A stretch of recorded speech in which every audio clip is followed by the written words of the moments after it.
part of it? Yes, of course I am.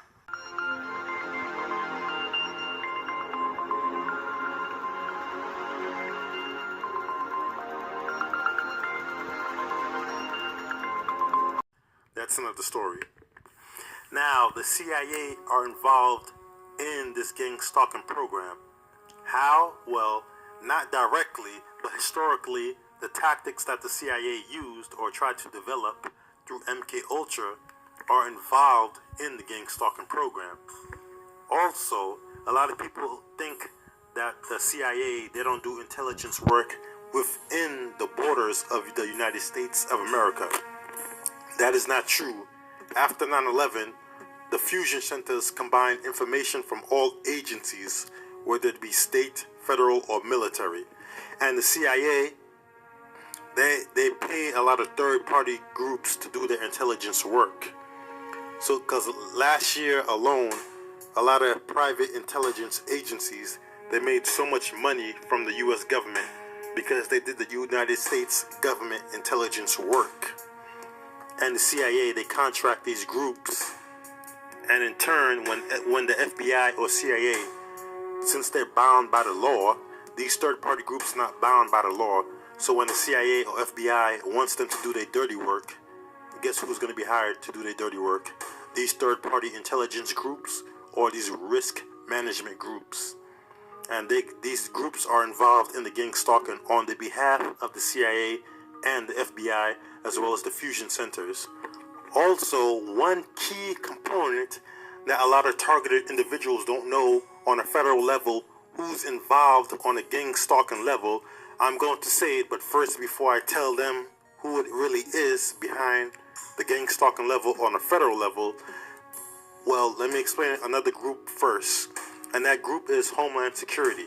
Yes, Homeland Security is involved in gang stalking. They give out grants. They're in charge of the fusion centers, which take all the information from all the state and federal military levels. So now, after I said this, the most important group that's involved in gang stalking, you're not going to believe it, but it's actually FEMA. Yes, Federal Emergency Management Agency.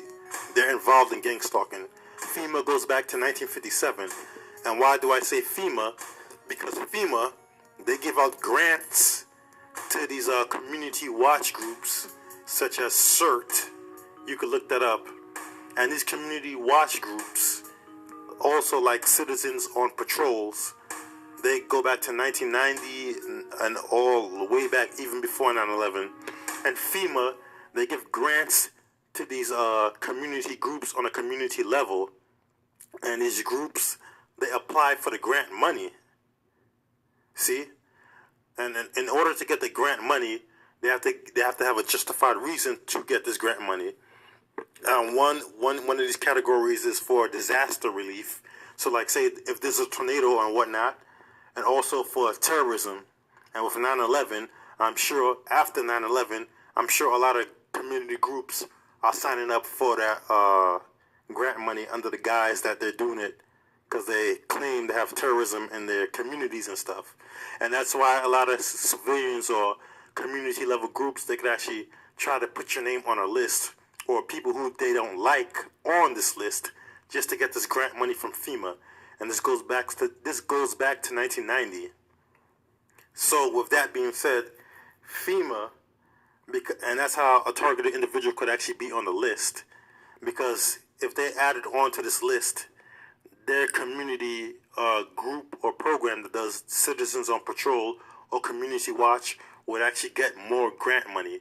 So the more people they add on their list, like, hey, we think this person's terrorism, we think this person is a terrorist, we need more money to watch him and keep an eye on him, they're going to get more grant money. So I'm sure that's why after 9/11, they added more people on the list. And that's how it works. FEMA gives out this grant money like crazy. And the funny thing about it is that FEMA, they do the drills, and as well as the military. The two groups that do the drills that a lot of people claim are mostly false flags are FEMA, which falls under Homeland Security right now, and it predates Homeland Security, or the military. They do drills too. So when you see these ads on Craigslist and stuff for crisis actors, it's either from FEMA or the military or some state agency. But FEMA and the military, they do the most drills.